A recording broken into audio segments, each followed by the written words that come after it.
नमस्कार मंडळी, मी नंदिनी. आवड तुमची आमची या यूट्यूब चॅनलमध्ये तुमचं मनपूर्वक स्वागत आहे. चला आज आपण गूळ शेंगदाणा लाडू बनवूया. तर ते लहान बुकेसाठी, लहान मुलांसाठी सर्वांच्या आवडीचे, रक्तवाढीसाठी हे एकदम पौष्टिक लाडू आहेत. तर इथं मी 1 किलो शेंगदाणे घेतलेत. त्यासाठी लागणारा गूळ 1 किलोच घेतलेला आहे. तुम्ही कमी जास्त करू शकता. तर तवा गॅसवरती ठेवून त्या थोडेसे शेंगदाणे टाकून हे असं चांगलं पसरून कमी गॅसवरती खरपूस होईपर्यंत हे शेंगदाणे भाजून घ्यायचे आहेत. आपले लाडू महिना 2 महिने टिकण्यासाठी शेंगदाणे चांगलेच भाजले पाहिजे.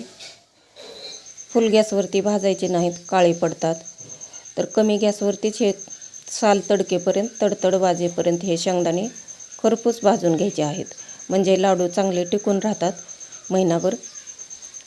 काढून घेतले, हे सर्व शेंगदाणे भाजून घेतलेत. आता हे गूळ आपण चाकूने चिरून घेऊ, बारीक करून घ्यायचा आहे. हे असा पूर्ण खिसायचा झालेला आहे.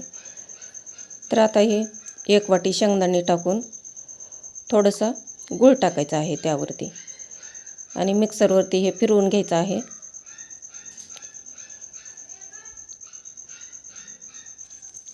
हे पहा, असं बारीक चांगलं फिरवून घेतलेलं आहे. काढून घेते बेसनपाटीमध्ये. तुपाचा किंवा तेलाचा वापर न करता फक्त 2च साहित्यामध्ये गूळ शेंगदाणे लाडू तयार होतात. अगदी सोपे आहेत, सर्वांना बनवता येतील असे. तर हे बाकीचे सर्व शेंगदाणे असे मिक्सरवरती फिरवून घेऊत आपण.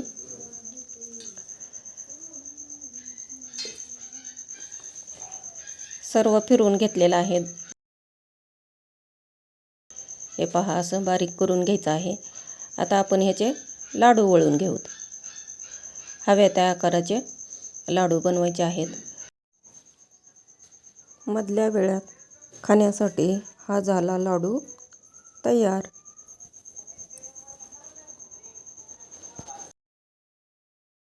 बाकीचे पण असेच लाडू बनवून घ्यायचे आहेत.